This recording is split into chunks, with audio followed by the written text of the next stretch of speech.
Itong mga celebrity dilawan mga kababayan, wala ding kadala-dala. Gusto talagang sabayan yung pelikula ni Daryl Yap na Martyr or Murderer.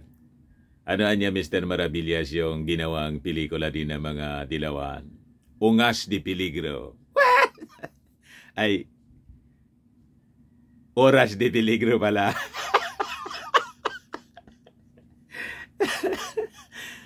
Sorry pa, ang direktor mga kababayan, ang gustong talagang pikon na pikon siguro kasi. Dati man itong pikon na si Joey Lamangan, yung direktor, at yung producer, taga rito po. Taga rito sa amin. Si Atty. Howard Calleja. Ngayon, gustong sabayan mga kababayan yung premiere sa March 1.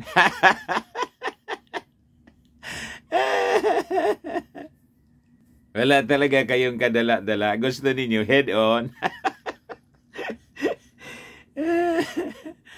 Anyway, mga kababayan, before natin pag-usapan, like and share muna ninyo itong ating video and click subscribe po sa ating channel para masaya palagi yung inyong pinapanood. And hit the notification bell para lagi kayong updated na mga masasayang balita. Positive news lang lagi. Di ba? Ito yung itatapat mga kababayan na na pelikula. Ang bida si Cherry Pie as one of the lead actress. Tiningnan ko yung mga artista po. Siya lang yung kilala ko yata doon. Karamihan mga bago at hindi man kilala. Siguradong magpipiesta na naman ito yung mga langaw. What? Sabi dito, maraming ginulat si Cherry Pie Picache sa katatapos pa lang na MediaCon para sa pelikulang Oras de Peligro. Ay, sorry Oras de Peligro pala. Mali yung pakabasa ko. Kala ko, Ungas de Peligro by Joel Lamangan. Pati yung director po, dati itong magaling na director noong panahon. Kaya lang, siyempre, lumilipas yung panahon. Normal man po yun sa tao na nalalaos. Diba? As compared sa mga fresh minds tulad ni Daryl Yap, tingnan ninyo, naka-fink. Si Daryl Yap nagpa-press-con para sa Martyr and Murderer. Naka-pink mga kababayan. Talagang nananadya. So, sabi dito sa balita, matapang at diretsong sinagot ng aktres ang mga tanong ng press na may kaugnayan kay Direk Daryl Yap. Iniintriga nila. Talagang gusto nilang sumabay para mapag-usapan. Ganon ang mga strategy ng mga dilawang pink. May konsensya pa ba siya? Ang sagot ni Pai sa tanong kung sakaling aalokin siyang gumanap sa karakter na Mrs. Imelda R. Marcos at si Daryl Yap ang magdidirect. Ang paliwanag ng aktres, kung gaganap daw siya bilang Imelda, depende sa konteksto ng pelikula, sa script, why not? Pero, by Daryl Yap, no. Hindi daw siya magpapa-direct kay Daryl Yap. Si Daryl Yap naman, hindi naman kukuha ng mga katulad po ninyo ng mga bleeding hearts. Gusto ni Daryl Yap, yung mga artistang masasaya lang. Tulad ni Tapos yung mga hot babes, hindi yung mga paso. Diba? Doon sa kabila, yung Martyr or Murderer, nandun na Imelda, si Rofa, hot babe, kahit matanda na rin.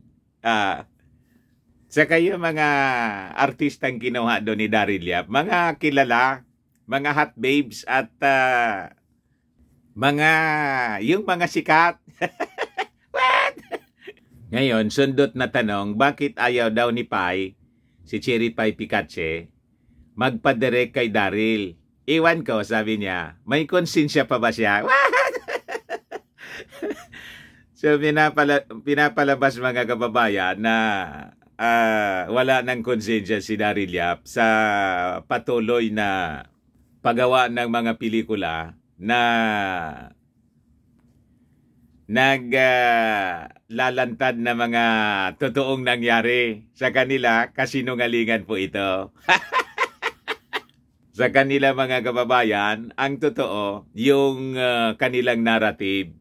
Sabi dito mga kababayan, marami kasi ang kumu-question sa pelikulang dinidirect ni Daryl. Dahil hindi raw umano ito nagsasabi ng totoo tulad ng nangyari sa ginanap na EDSA Revolution taong 1986. Kaya nawala sa pwesto ang namayapang presidente na si Ferdinand E. Marcos.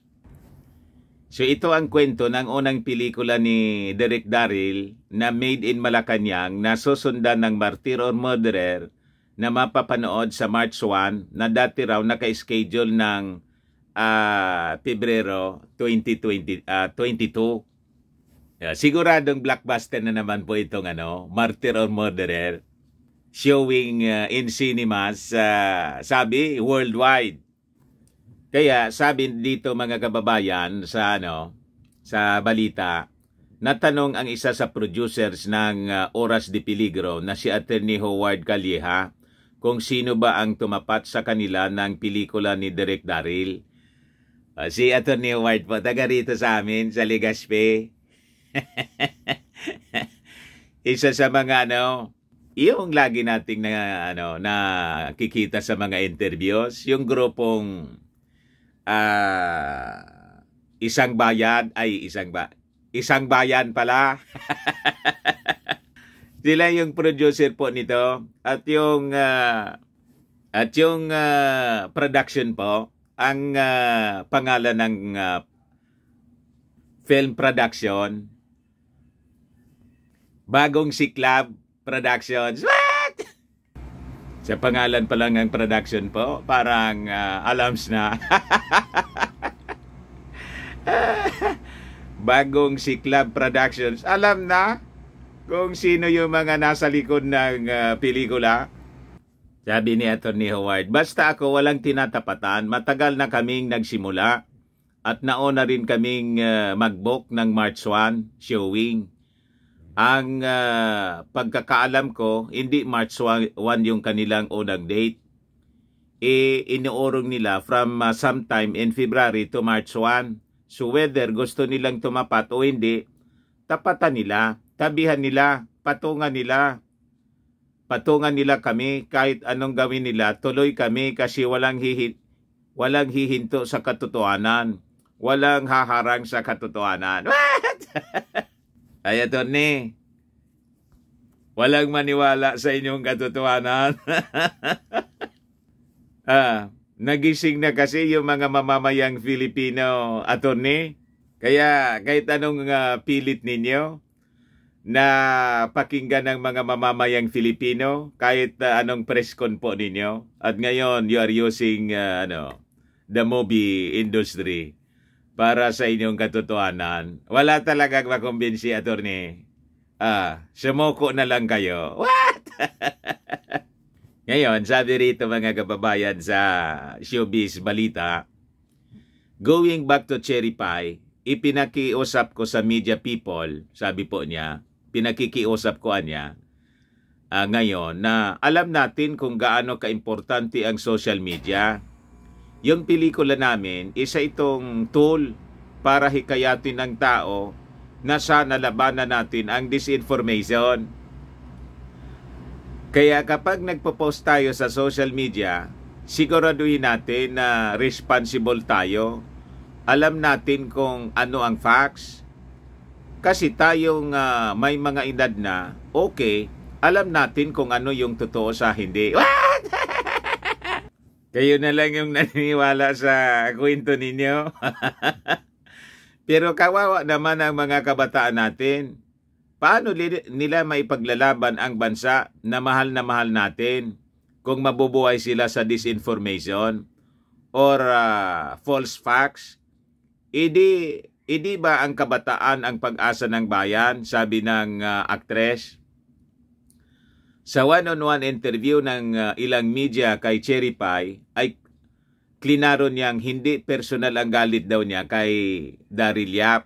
Hindi ako galit. Nilinaw ko po, walang personalan. It's just that I am just making a stand na parang ano ba, alam naman ng lahat ang totoo. What? Pakiusap niya mga kababayan sa mga mamamayang Filipino. Tulungan ninyo kami na this movie is not about against anybody. What? Anong dito pa lang, false statement po ito, Cherry Pie, na sinasabi ninyo. Anong this is not against anybody? Anti-Marcos film siya. Malinaw na gumagawa kayo ng mga pelikula para i-preserve yung legacy ng mga salot sa bansa. Yung mga dilawan, gusto ninyo na ipagpatuloy yung mga pamimirwisyo nila.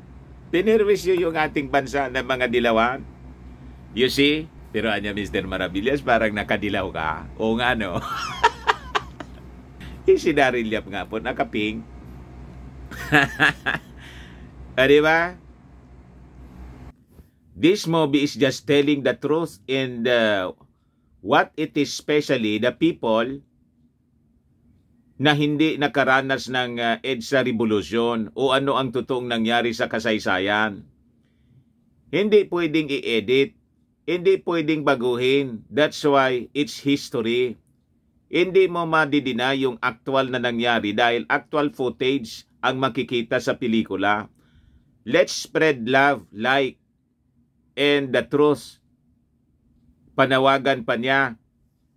Walang binabago po sa history. Kayo lang naman yung nagsasabi na binabago ng pelikulang Made in Malacanang or binago at saka binabago ng Martyr or Murderer. Napakalinaw po yung mensahe ng Martyr or Murderer. Patanong nga siya eh. Ano sa tingin ninyo? Yun ang mensahe ng Martyr or Murderer. Ano sa tingin ninyo? Itong sinasabing hero ng mga dilawan. Hero nga ba siya? Napakalinaw ng mensahe ni Daryl Yap. Di ba? Hero nga ba siya o mamamatay tao? Ganun lang naman. Sa inyo, hero. But for other people, kasi ang daming lumitaw na istorya afterwards. Lalo't yung nangyaring involvement ni Ninoy Aquino doon sa tawag dito Plaza Miranda bombing. Mga kasama niya yung mga nadisgrasya doon. Pati si Joby Salonga, dating Senate President Joby Salonga, dating senador, kapartido niya. Munti ka ng madisgrasya po. Nakausap ko mismo personal si Joby Salonga ng kumandidato po sa pagkapangulo. Remember? Kumandidato siya. 1992 yata yon. Ay, ano ba yun? O tama, parang 1992. Just correct me if I'm mistaken po sa pagkaka-recall. 1992 yata. Gumandidato for president under liberal. O na-interview ko, pumunta rito kasi nasa mainstream media ko. Tinanong ko kung bakit crippled yung kamay niya. Ito anya Mr. Maravillas yung nangyari sa akin nung Plaza Miranda bombing. Muntik na niya akong mamatay. So, may mga daliri siyang naputol po. Crippled yung kamay niya. Mismong sa libro po ni Joby Salonga, nireveal niya doon ang involvement. Isinuka ng isang member ng yung inutusan, allegedly ni Joma, You see? Sa kwento yan, mga kababayan ni Joby Salonga mismo. So comes this film, martyr or murderer.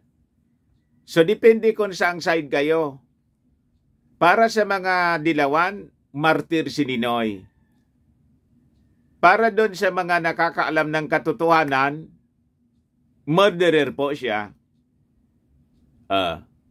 So yun, dapat ang history kabilaan, hindi lang po yung both sides of the story dapat pinipresent po. Objective siya.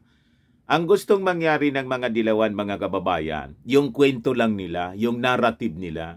In-narrative ninyo, napakabayas eh. Kaya nga nang magkwento, mga kababayan, yung mga Marcoses, through this film, ay talagang naging blockbuster po. Blockbuster of all time po. Humakot ng limpak-limpak na limpak-limpak na na pera sa ticket sales po. Pinakang malaki. Net grosser po of all time. Kasi nakita nila, ito pala yung kwento niya. Hindi pinagsalita yung mga Marcoses at yung mainstream media, mga kababayan, kontrolado lahat ng mga dilawan. O ngayon, masyado kayo kasing threatened. Kaya ang ginawa ng mga dilawan ngayon, mga kababayan, nag-finance ng isang film production. O ito na nga po, to counter the film produced by Daryl Yap and Senator Amy Marcos. What? Yung itong sinasabi ni sinasabi po ninyo Miss Cherry Pie Picachi na yung history, hindi pwedeng i-edit. Doon pa lang sablay na po yung statement ninyo. Lahat ng libro po nire-revise siya. Lalo yung history, tingnan ninyo yung that is normal for a book to be revised. Kasi sa paglipas ng panahon, may mga bagong discoveries, bagong ideas, bagong mga pangyayari na kailangang idagdag sa history. Di ba ganon? Basahin mo yung mga bili ka ng mga tingnan mo sa mga libraries. Ang history book tulad ng libro ni Saide. First edition, second edition, third edition, fourth edition, ganon. Revised edition. Kasi po, tulad noon, di pa natin alam kung sino yung brain, mga kababayan, sa papatay kay Ninoy. Ayon. Then later on, lumabas sa mga balita po na si Kasin man lang pala. Ang sabi sa testimony ni Sergeant Martinez, nireveal niya, mga kababayan, nang nadinig ko niya na pangalan, si Kasin. Patay na rin po si Kasin. Yung mismong kwan man lang ni Cory, kamag-anak man lang. Pero ang gusto nilang ma-maintain sa isipan ng mga tao, si Marcos mismo. Hindi na maniwala yung mga tao. To the minds of the majority of the Filipino, walang sala. Inosente po si Ferdinand Marcos. Di ba? At hindi yon gagawin ni Ferdinand Marcos, mga kababayan. Kasi alam niya, matalino si Marcos alam niyang siyang ituturo. Pero yung mga nasa likod, mga kababayan ng drama, ang gusto nilang ituro talaga si Ferdinand Marcos. Para tuloy ang never again, biglang nag-backfire sa kanila yung never again nila. Never again to Dilaw. You see? So sabi pa niya rito, let's spread love like in the truth. Panawagan niya. Walang pagmamahal po sa inyo. Kaya nga ayaw manood ng pelikula ninyo, nandun, walang pagmamahal. Yung naunang film na ginawa ninyo, ginawa ng mga dilawan, yung kay Atty. Tanyada, yung Katips, lahat galit ang nandun, walang pagmamahal sa kapwa. May konting love story din doon, mga kababayan, pero yung sa kanila lang,